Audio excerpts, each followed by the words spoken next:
Mutton சுக்கா செய்கிறதுக்கு first mutton வேக வச்சுக்க போகிறோம். ஒரு குக்கரில் ஒரு 2 ஸ்பூன் அளவுக்கு எண்ணெய் விட்டுக்கோங்க.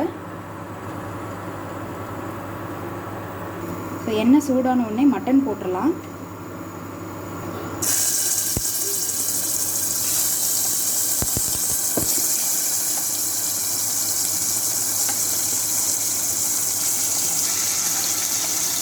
இது கூடயே இஞ்சி பூண்டு பேஸ்ட் ஒரு 1/2 ஸ்பூன்,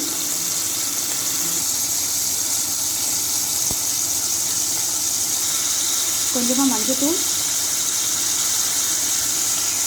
இதை போட்டு நல்லா வதக்குங்க. ஓரளவுக்கு கலர் சேஞ்ச் ஆகும், அது வரைக்கும் வதக்கிட்டு அதுக்கப்புறம் தண்ணி ஊற்றி நம்ம விசில் விட்டுக்கலாம்.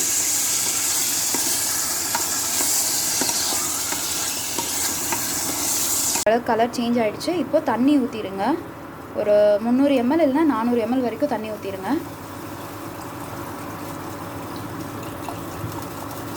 இப்போ இதை மூடி போட்டு நல்லா ஒரு 7-8 விசில் வர வரைக்கும் வேக வைங்க. நல்லா ஒரு 7-8 விசில் விட்டு வேக வச்சு எடுத்துட்டோம். இப்போ நம்ம மட்டன் சுக்கா செய்ய போகிறோம். அதுக்கு என்னென்ன தேவை அப்படின்ட்டுனா, ஒரு 2 பெரிய வெங்காயம் நல்லா நீளமாக கட் பண்ணியிருக்கு, கருவேப்பிலை, தனி மிளகாத்தூள் 1 ஸ்பூன், தனியாத்தூள் 1/2 ஸ்பூன், கரம் மசாலா 1/2 ஸ்பூன், ஜீரகத்தூள் ஒரு 1/2 ஸ்பூன் போதும். நம்ம சோம்பு தாளிக்கிறதுக்கு யூஸ் பண்ணுறோம். அப்புறம் தேவையான அளவு உப்பு. செய்கிறதுக்கு சட்டிக்கு ஒரு 4 டேபிள் ஸ்பூன் அளவுக்கு கடலெண்ணெய் யூஸ் பண்ணுங்கள். எண்ணெய் காஞ்சிருச்சு. இப்போ சோம்பு போட்டுக்கோங்க.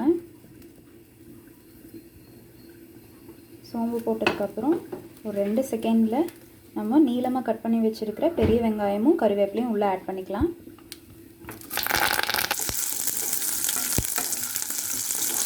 இது நல்லா ப்ரௌனிஷ் ஆகிற வரைக்கும் நல்லா வதக்குங்க. வெங்காயம் வதங்கிறதுக்கு தேவையான அளவுக்கு மட்டும் உப்பு ஆட் பண்ணிக்கோங்க. நம்ம மட்டன் வேக வச்சப்போ உப்பு போட்டிருக்கோம். எல்லா மசாலாவையும் இதில் நம்ம ஆட் பண்ணிக்கலாம்.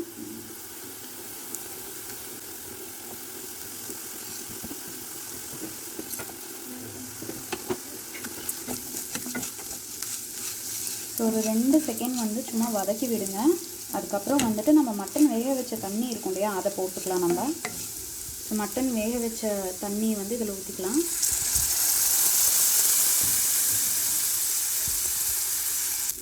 இது நல்லா ஒரு கொதிச்சு வரட்டும். அதுக்கப்புறம் நம்ம மட்டன் ஆட் பண்ணிக்கலாம். நல்லா கொதிச்சிருச்சு. இப்போ இதில் மட்டன் ஆட் பண்ணிக்கலாம்.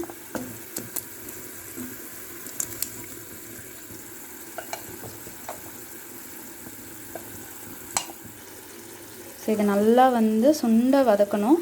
ஸோ அதனால் மூடி வச்சு குக் பண்ணிவிடுங்க. மட்டன் சுக்கா ஒரு 10 மினிட்ஸ் ஆச்சு. இப்போ நல்லா எண்ணெய்லாம் பிரிஞ்சு வந்துருச்சு பாருங்கள். இப்போது ஒரு பெப்பர் ஒரு 1/4 ஸ்பூன் மேலே அப்படியே ஸ்ப்ரிங்கிள் பண்ணி பெரட்டி விடுங்க.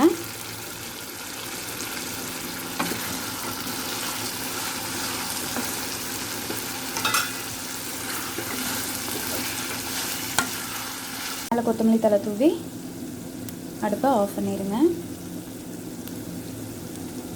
அவ்வளோதான், மட்டன் சுக்கா ரெடி.